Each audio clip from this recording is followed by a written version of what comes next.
Well, so much going on in the world right now, and no better person to talk with about it than the new host of Meet the Press, Chuck Todd. And he joins us live now from D.C. Hi, Chuck. How you doing? I'm good. Thanks for being here. Well, we have to talk about the unrest across the country this week. It's still the big story. All these protests. Are the protesters' voices being heard in Washington, you think? Well, I definitely think they're being heard in Washington, and I think the question, though, is sort of what's the next step now, and what's the project, what's the output that's necessary to rebuild what is clearly a trust issue between the African American community and the law enforcement community. And I think what you're seeing is, while you have Washington reacting, and there's going to be hearings, there's going to be a Justice Department investigation into the grand jury process, for instance, in Staten Island, and perhaps there'll be one with what happened in Ferguson outside of St. Louis. I think you're also seeing a lot of local police forces deciding to try to be proactive. I noticed yesterday Columbia, South Carolina, for instance, decided they were going to announce proactively cameras on all police officers and videotaping all interrogations. Those are the type of, I think, next steps, projects, transparency things that law enforcement agencies probably need to be talking about in order to begin this rebuilding of trust with African Americans.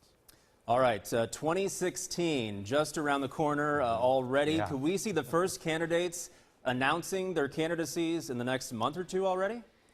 You know, I thought we would, and I thought we would have some, but there does appear to be sort of a collective decision, at least by a lot of the major candidates and even the second-tier candidates.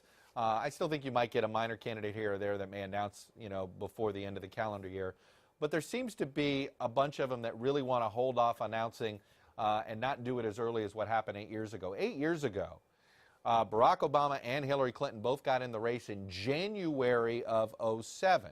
So are we going to have the frontrunners get in January of '15? I don't think so. I think these guys are hoping to put this off at least until March, perhaps April of next year. I think almost out of pure exhaustion, to be honest. All right, and quickly, what can we expect on Meet the Press this Sunday?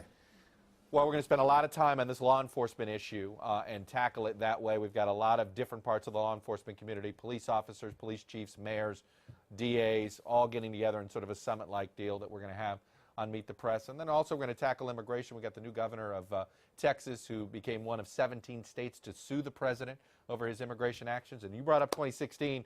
We heard from Jeb Bush and Hillary Clinton in ways that we hadn't heard from them this week. So we're going to tackle that as well.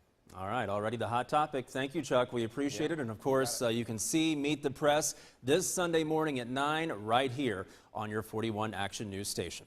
The World War I